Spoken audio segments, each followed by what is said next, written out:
أعوذ بالله من الشيطان الرجيم.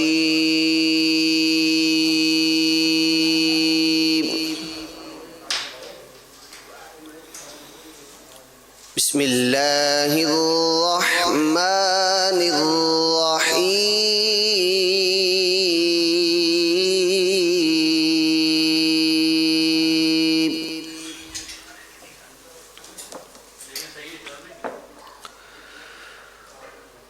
وإذ يرفع إبراهيم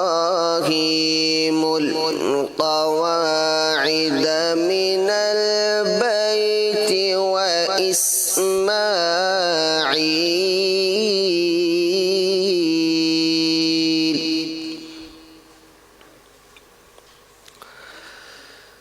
ربنا تقبل منا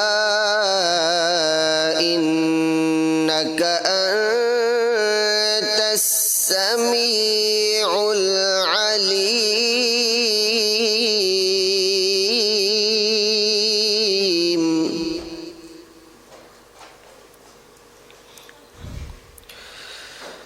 ربنا وجعلنا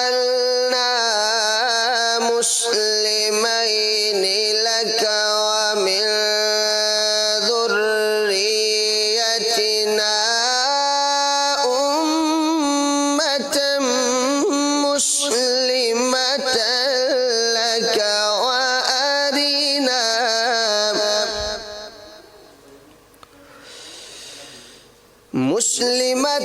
لك وأرنا مناسكنا وتب علينا إنك أنت التواب الرحيم.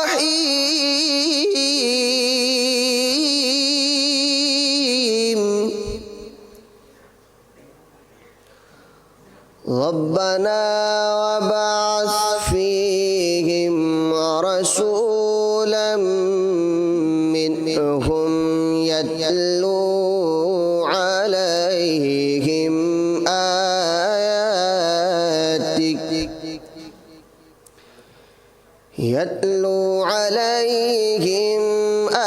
آياتك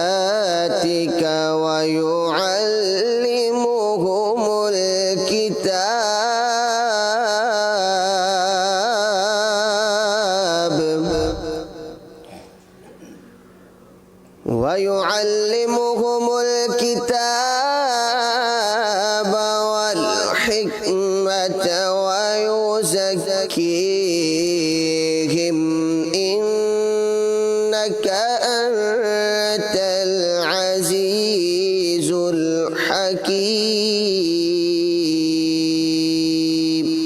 صدق الله العظيم.